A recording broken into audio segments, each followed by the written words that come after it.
Bien, hoy viernes lo saludo al amigo Mariano Fernández. ¿Qué tal, Mariano? Buen día. Hola, buen día, Bene. Mariano, mira, he estado escuchando en varios medios mentira tras mentira. Le quieren hacer convencer a la sociedad de que emitir plata, darle a la maquinita no genera inflación. ¿Vos por qué crees que están utilizando esa estrategia? Mirá, hay un tema, no tienen cómo financiar el exceso de gastos sobre ingresos y indefectiblemente van a terminar emitiendo. El tema es, esto es casi diríamos como una golondrina de verano, es decir, yo puedo convencer a alguien de que la inflación no es generada por la emisión monetaria. De la misma manera puedo convencer a alguien de que este, está, de que esté signado por los dioses, pero tarde o temprano, es decir, rápidamente se cae la mentira. Es decir, en unos meses, cuando el descontrol monetario sea más grave, aún con mecanismos de tratando de evitar la transmisión de la inflación, tarde o temprano esto explota con una aceleración inflacionaria. Eh, en ese momento saldrán a culpar a los supermercados, saldrán a culpar a esa figura este, emblemática que usa esta gente, es decir, quienes tratan de tapar el sol con la mano, que son lo que llaman los formadores de precios, y lo único que van a terminar haciendo es agravar el problema y generar inflación y sumarle a la inflación el desabastecimiento. Es como que en general todos los gobiernos tratan de callar las opiniones contrarias a los errores que cometen, eh, porque es como una forma de no querer enfrentarse a la realidad, ¿no? Pero la realidad va más allá de lo que un economista pueda alertar a la sociedad diciéndole que la inflación está generada por el propio accionar de quienes hoy nos están gobernando. Eh, es casi, diríamos, infantil hacerlo, pero bueno, es como convencerse por unos días de que va a estar todo bien y de que el nuevo gobierno va a estar encarando el problema económico como corresponde y que en pocos meses Argentina va a estar de pie y va a crecer. Y es todo humo, ¿no? Básicamente es eso. Bien, se está observando fuerte presión del ministro de Salud, liderado ahora por Gines González García, donde se está reuniendo, y se reunió ayer y hoy se vuelve a reunir, tengo entendido, con los dueños de los laboratorios más importantes acá de la Argentina, para retrotraer y congelar precios. Y a eso hay que sumarle lo que ya está diciendo Kicillof en la provincia de Buenos Aires, desdolarizar los servicios como agua, gas, teléfono, energía eléctrica especialmente, donde ya las empresas están mandando señales negativas. Acá, por ejemplo, en la ciudad de La Plata hubo cortes de energía eléctrica. Ahí en Buenos Aires, donde estás vos, tengo entendido que en Barrio Almagro y Balvanera también sufrieron corte y en otros barrios también, como si fueran mensajes que están largando los empresarios de que eso no va a dar resultado. Ahora, ellos saben perfectamente que eso no va a dar resultado. ¿Vos por qué crees que son recurrentes, son endémicos y vuelven a cometer lo mismo, los mismos errores? ¿No se dan cuenta que eso no corresponde hacerlo? ¿Vos qué opinás? Vamos a meternos en la cabeza de ellos. Mira, yo creo que ahí hay dos niveles, ¿no? Un nivel es que seguramente creen que, pensando como piensan ellos, ¿no? Creen que durante estos años aumentó su tasa de ganancia y como aumentó su tasa de ganancia, ahora de alguna forma tienen que pagar por haber ganado. Cuando en realidad no es que aumentaron su tasa de ganancia, sino que se reacomodaron en parte los precios relativos, desde ya que hay que reconocer que se hicieron mal, porque eh, otra de las cosas que sucedió con la gestión anterior es que la política de precios no garantizó inversiones, es decir, eh, lo que garantiza las inversiones no es que yo pueda vender a precio verdadero, es decir, al precio que yo efectivamente puedo tener una ganancia determinada a un bien, sino que pueda garantizar la solvencia en el tiempo del negocio, y eso en Argentina no estaba garantizado. Para eso se necesitaba un marco regulatorio distinto, un marco legal distinto, y fue todo lo que no se hizo, ¿no? Ahora, retrotraer los precios a valores pasados o congelarlos en términos de moneda local en un contexto de estar del abismo de una hiperinflación, esencialmente nos va a dejar por un tiempito con tarifas recontratrasadas hasta que en algún momento la situación sea insoportable y tengan que pegar el salto, ¿no?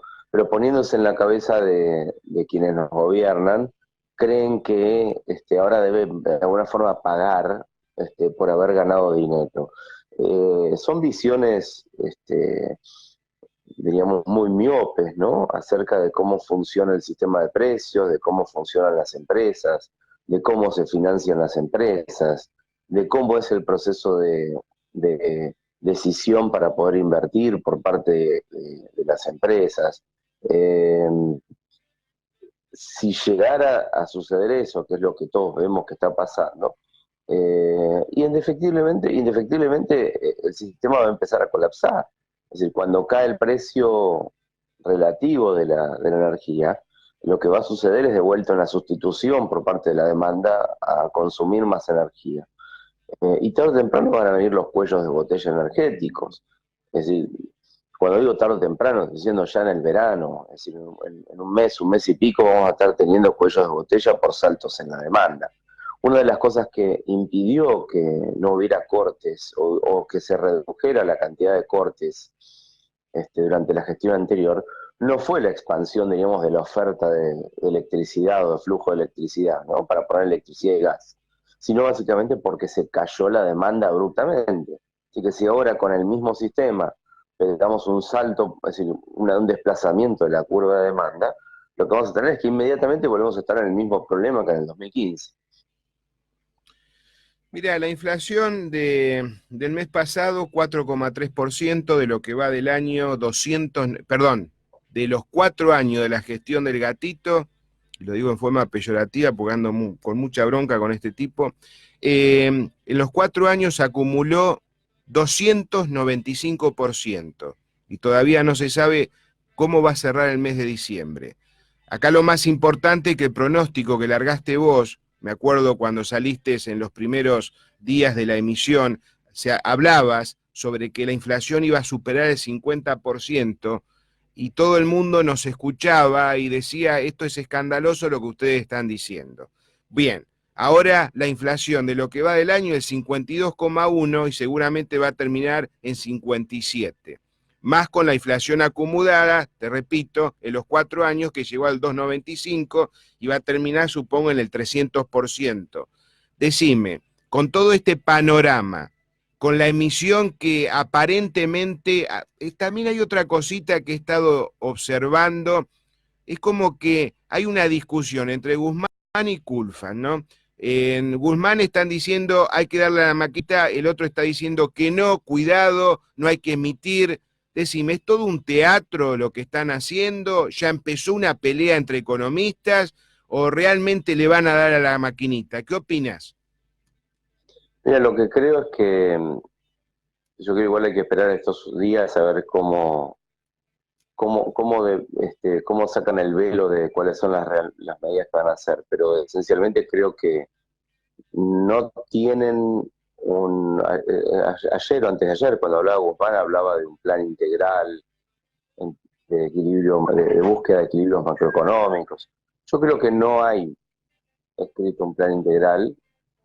Creo que están viendo sobre la marcha de qué forma pueden emparchar la economía, y es ahí donde surgen los problemas organizacionales entre los distintos ministerios, ¿no? Donde cada uno debe tirar para su lado.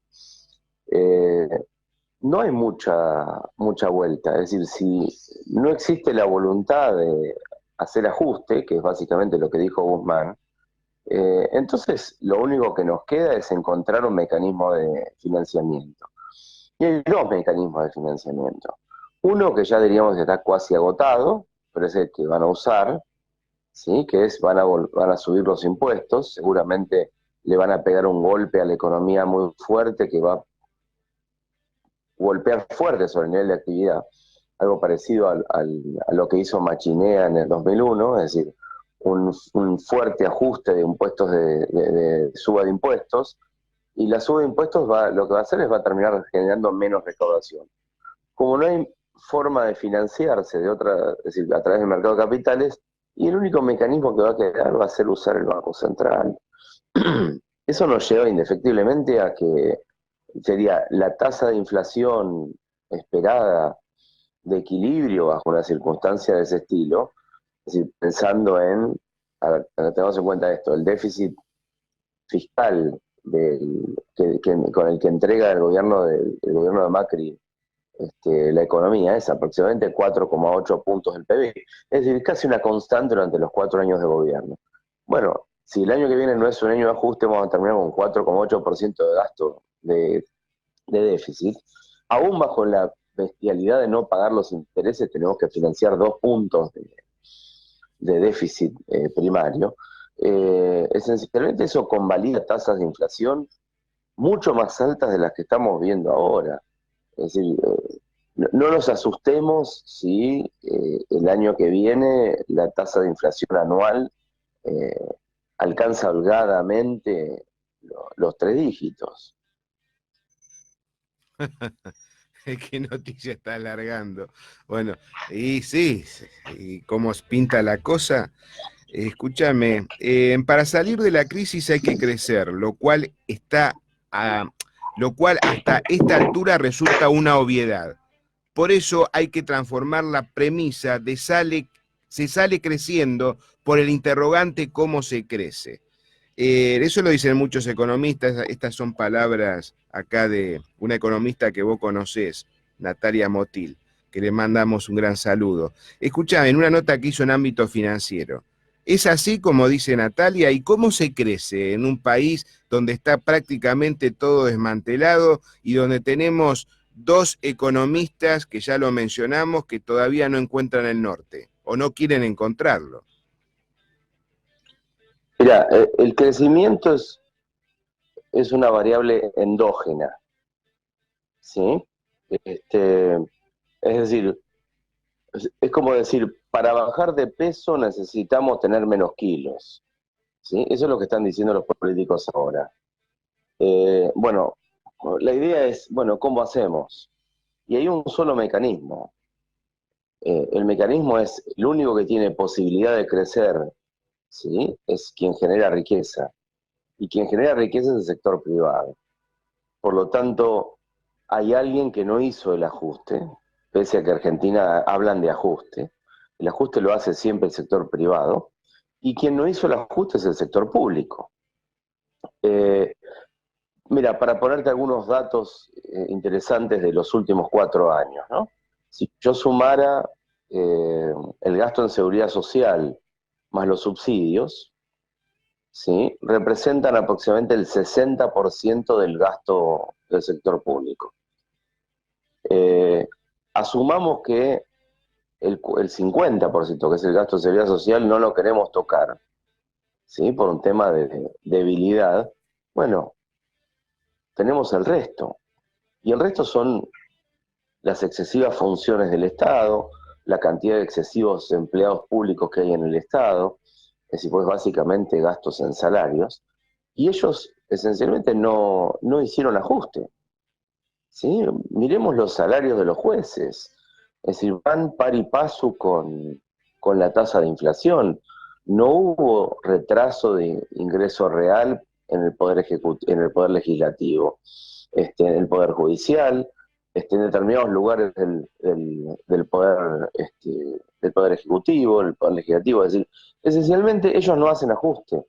Bueno, es hora de que el ajuste en el gasto, es decir, los 2, 3 puntos que necesitamos por lo menos ahora para lograr el equilibrio presupuestario durante 2020, que salgan de ahí. Eso es lo que descomprimiría al sector público para poder asignar recursos en forma más eficiente. Ahora, si al sector privado lo único que hacemos es ponerle cada vez más impuestos, es decir, vamos a estar dedicando cada vez más recursos que pueden ir a inversión, ¿sí? Que pueden ir a generación de nuevos negocios, a sostener un elefante que está muerto, y que no para de seguir engordando. Entonces, está clara la discusión.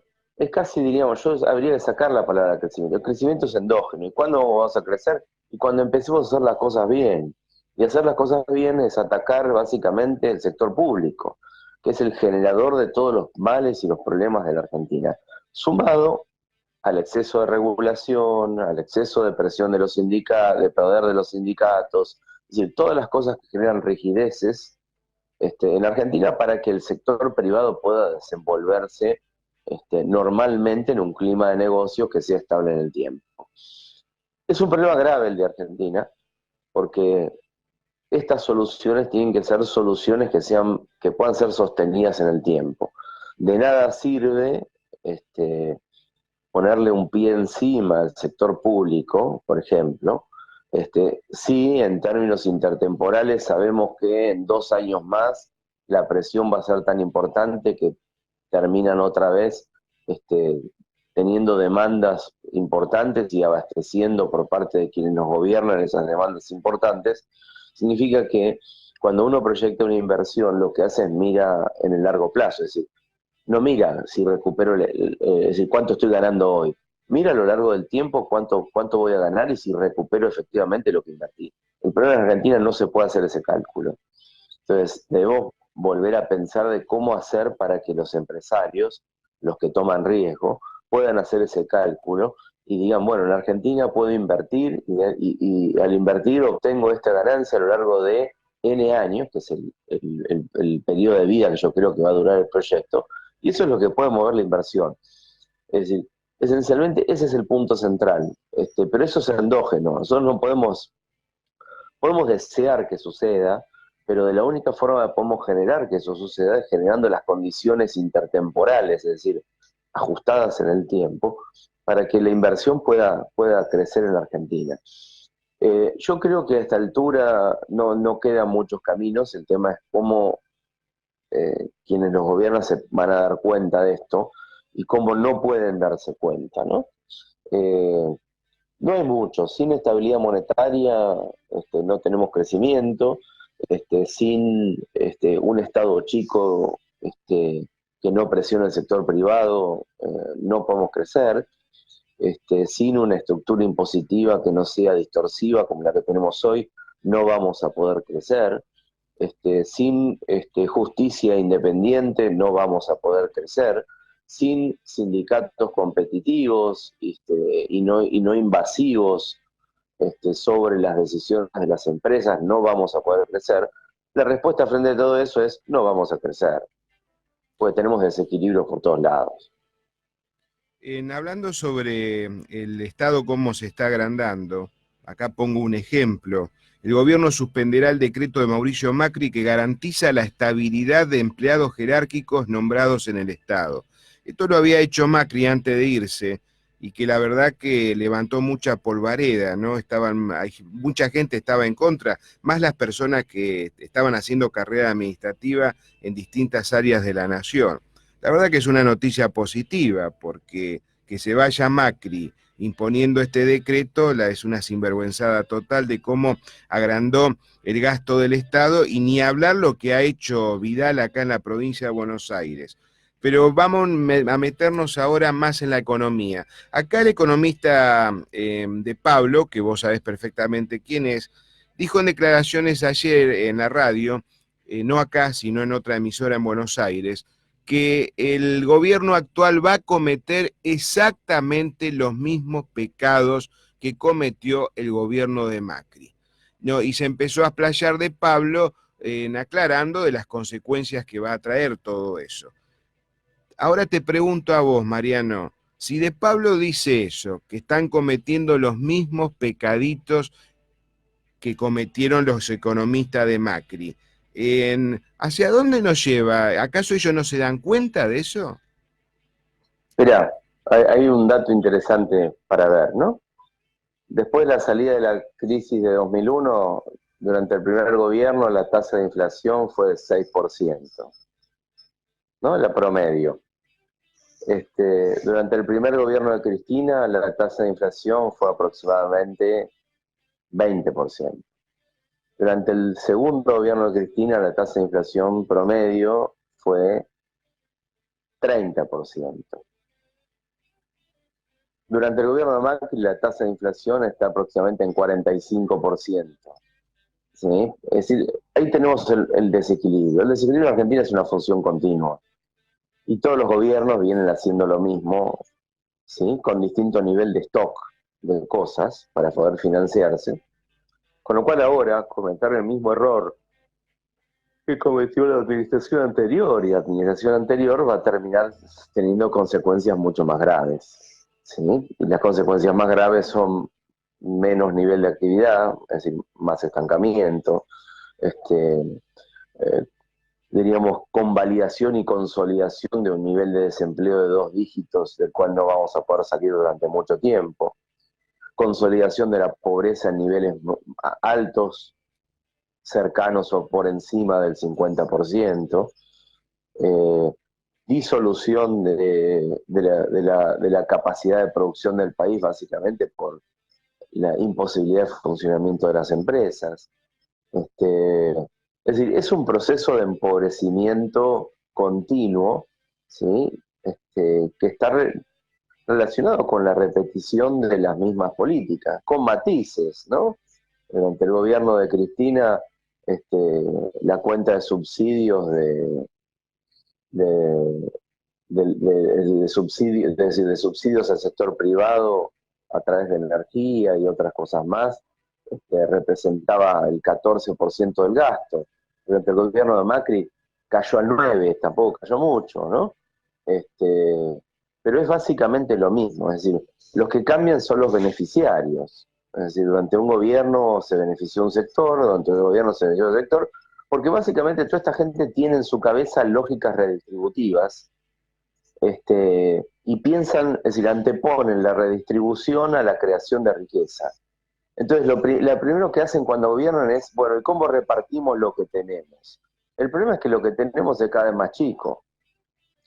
Y la única forma de garantizar de que lo que tengamos sea cada vez más grande es dejándonos de hinchar las pelotas con el tema de la redistribución.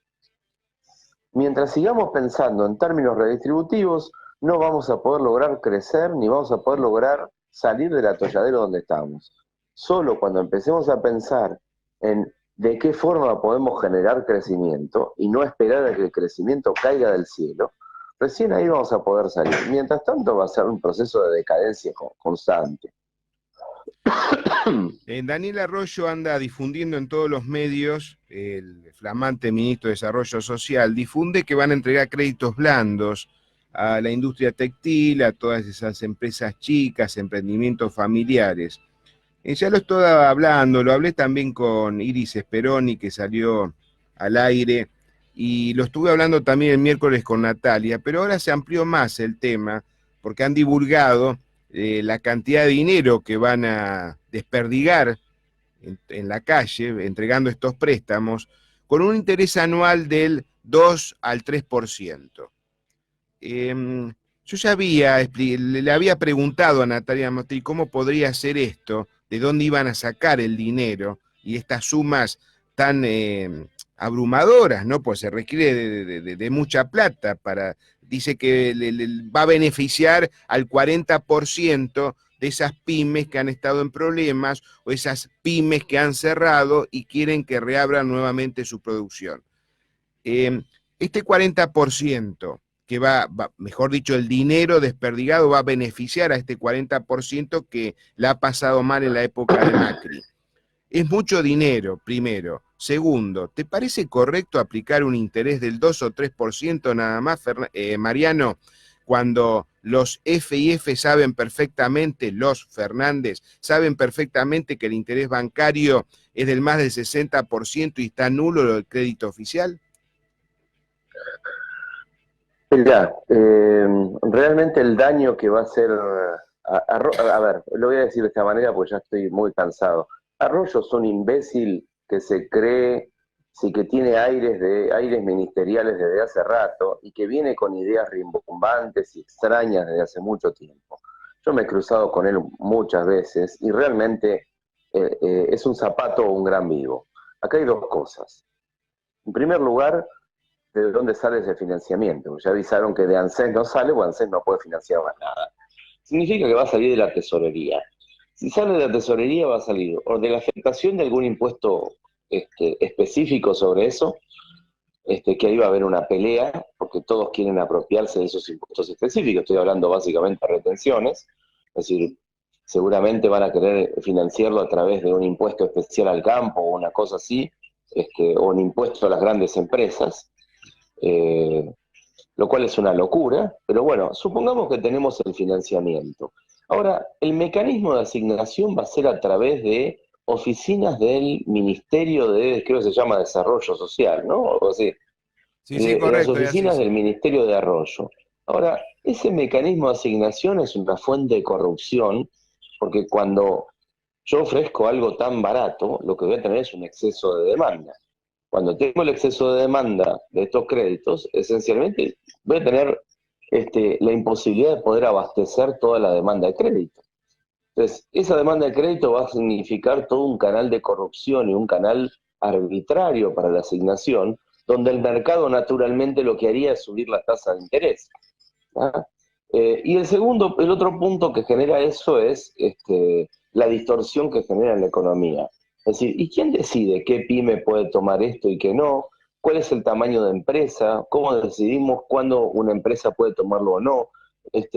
¿Cómo sabemos que una empresa está bien o está mal económicamente? Realmente es una locura, es una distorsión mayúscula de la economía, que va a tener costos altísimos. Eh, no hablo de los costos inflacionarios, estoy hablando de los costos en términos de asignación de recursos, es decir, los costos microeconómicos.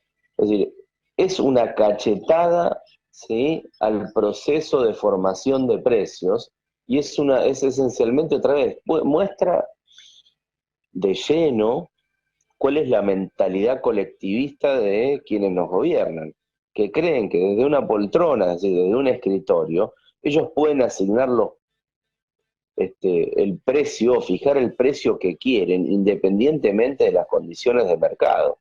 Entonces ellos perciben el problema, que todos lo vemos, que son las pymes se fundieron.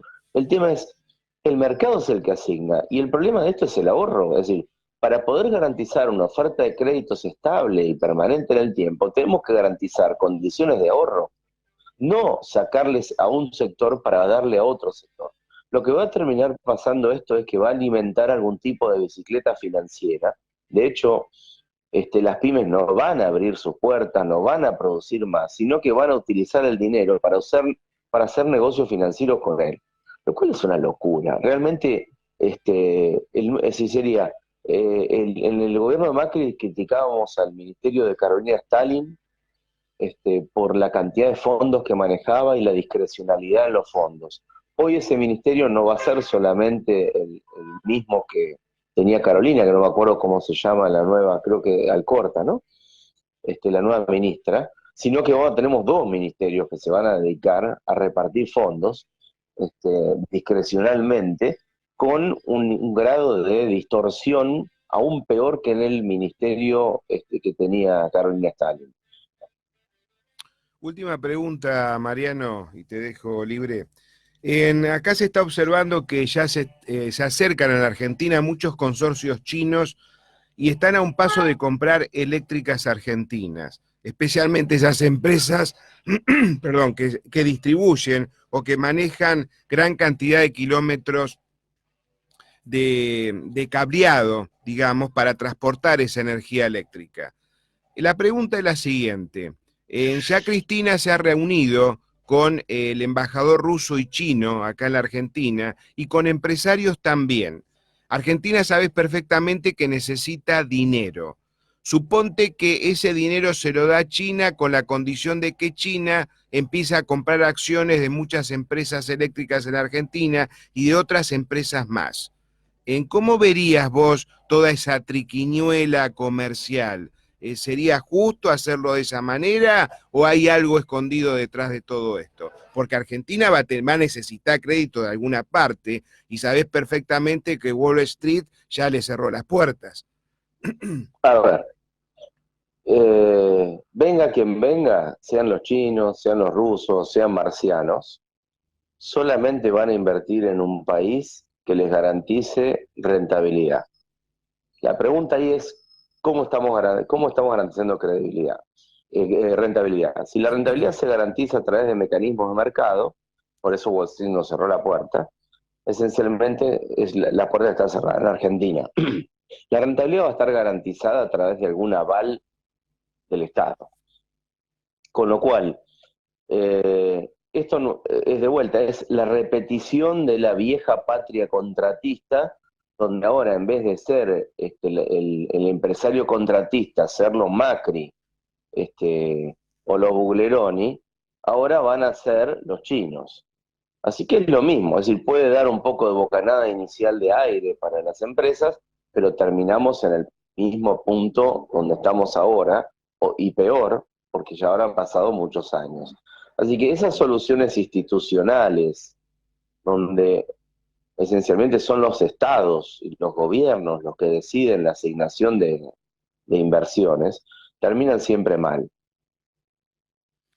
Bien, Mariano, muy atento como siempre, no cortes que vamos por línea privada, vamos a escuchar un poquito de música Bueno. y pasamos a la segunda parte.